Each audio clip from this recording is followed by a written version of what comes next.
Hello, sunshine. Hope you had an awesome weekend. Here's a quick thought to start your Monday motivation off right. While you are chasing your dreams and your goals and your happiness, stop being concerned about people who aren't concerned about you. Will the haters and doubters be around? No doubt. But if you put those blinders on and stay focused on your purpose and on the people who accept you, nothing can stop you. I'm Coy Wire, this is CNN 10, and we start today in Japan, where the country with the world's third largest economy is now fully in the space race after becoming the latest nation to land a spacecraft on the moon. The Japan Aerospace Exploration Agency, or JAXA, says its uncrewed robotic explorer called SLIM, which stands for the Smart Lander for Investigating the Moon, made a soft landing on the lunar surface. But the agency says the mission may end earlier than expected because the spacecraft's solar cell is not producing enough electricity. The lander's battery power is so limited that JAXA believes it might only last for several hours.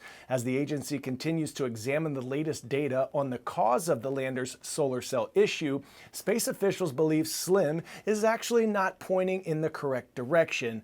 The Japanese Space Agency, however, still declared this mission a minimum success due to the fact that this was a precise, soft lunar landing. Japan is now the fifth nation in history to land on the moon, joining the United States, China, India, and the former Soviet Union. Japan is looking to make even more strides in the great space race, as Japanese astronauts may be teaming up with NASA's Artemis program on a mission that looks to land the first woman and first person of color on the moon. Our space and defense correspondent Kristen Fisher has more.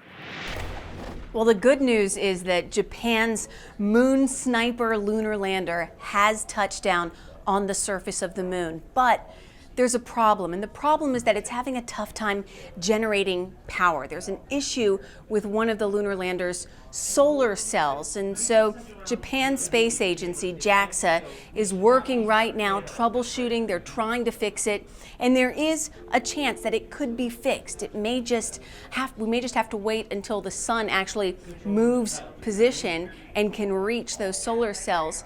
But it's just too soon to say. We're going to have to wait. But the good news is that Japan was able to pull off this very complex mission. Just landing a spacecraft on the moon is something that only 4 other countries have been able to do, only 2 others in this century, China and India. Even the United States hasn't been able to do it, or haven't even really tried, since the end of the Apollo program back in 1972. So a big step forward for Japan and its space agency, but still too soon to say if this mission is fully a success. That's going to take a bit of time. The other thing that's too soon to determine is if this lunar lander is going to live up to its name as the Moon Sniper, because it was going for a really precise target. For our next story, we take you just outside of Hong Kong, where a photographer found a way to showcase the beauty of nature that's often concealed during the day. Our Christy Lou Stout strapped a flashlight to her head and went on a nighttime trek in the wilderness to hunt for critters that coexist in the midst of the massive city nearby. Every night, Hong Kong's iconic skyline stars in its own show. A spectacle of lasers and steel in one of the most densely populated places on Earth. Less than 20 kilometers away, another curtain opens to reveal a natural world often forgotten in the dark. We're in Xingmen Country Park. In the daytime, this is an area very popular for hikers, but at nighttime, that's when the creatures come out. What are you hoping it will find tonight?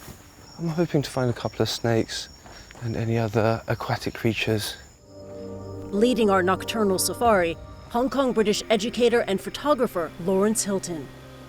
In the darkness of night, Hilton has captured images of birds like this quizzical collared scops owl, insects like the Atlas moth, and snakes like this white-lipped pit viper. My favorite are snakes and spiders. However, I try and go for anything that I can get my camera up against.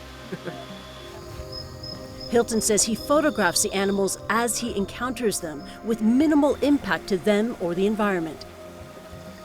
Oh, they won't come out. That's okay. So we're on our way to the stream? Yeah, we are. And looking for snakes along the way. Wandering past water buffalo at rest, we encounter warty newts at play. Oh yes, right there. 2 of them. A huntsman spider shows off its mysterious beauty as a monkey watches from above. It takes patience and a passion for every creature big and small. Watch your step. Trekking in the dark is not easy. You have to watch your feet. And always keep your eyes open. We have relatively pristine streamways, which is quite rare for Hong Kong. Also, it's far away enough from civilization that wildlife can live without too much disturbance from us. Hong Kong is home to an astonishing array of wildlife, with many creatures emerging only at night. Some 40% of the territory is protected parkland. But here and around the world, poaching and urbanization are destroying safe havens.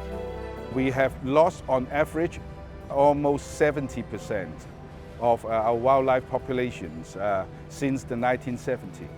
And that by itself tells you we are not doing too well protecting the planet globally.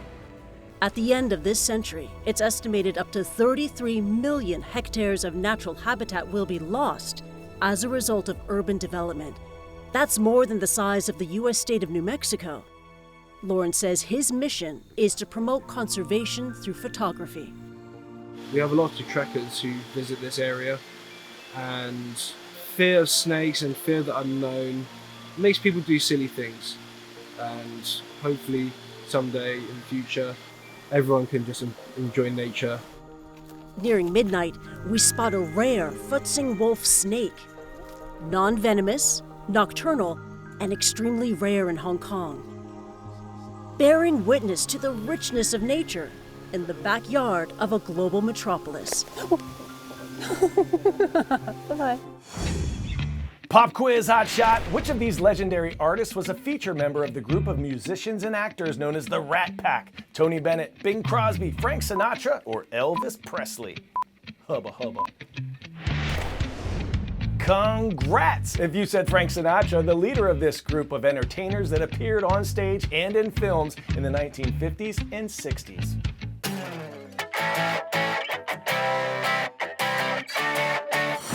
All right, squeak hearts, I don't mean to be cheesy, but today's story getting a 10 out of 10 is pretty rat-markable. Jeannie Mose takes us to Chicago, where a hole in the ground is raising a whole lot of questions. Move over, New York, with your bagel-loving rats. A long-gone Chicago rat is making a deep impression, thanks to artist Winslow Dumaine. They're starting to call me Rat Hole Guy, so... In early January, a friend told Winslow about the rat imprint on Chicago's North Side. His reaction? Immediate laughter. He ratted out the rat hole by posting this photo, and now people are making pilgrimages to the imprint, posing, leaving money and flowers, even a fake mouse. Residents say the rat hole has been around for more than 20 years. But is it a rat? Okay, it's probably a squirrel. It has like the wide hips and the long claws of a squirrel. Whatever it was, one state representative is touting it as the jewel of the 11th district. The Chicago rat hole. But everyone is wondering, did he, get out? Optimists say you can see paw prints. Leading away from the splat hole. It's become the Wile E. Coyote of Chicago. Let's let the leader of the Rat Pack salute the city's latest tourist attraction. It's my kind of town, Chicago. All right, this rat hole is credited with bringing the whole community together. Winslow Dumaine, who spoke with Jeannie there, posted a photo on Saturday showing a wedding proposal that happened at the rat hole. Thanks to everyone who reached out on social media this weekend at Coy Wire, and to all of our CNN 10 YouTube subscribers. We're showing love today with shout out time. Indianapolis, Indiana, Ben Davis High School, go Giants. And this shout out goes to Barragata, Guam, Harvest Christian Academy, Miss Todd's class, rise up. Lovely people, go on out and make it awesome today. I'm Coy Wire, and we are CNN 10.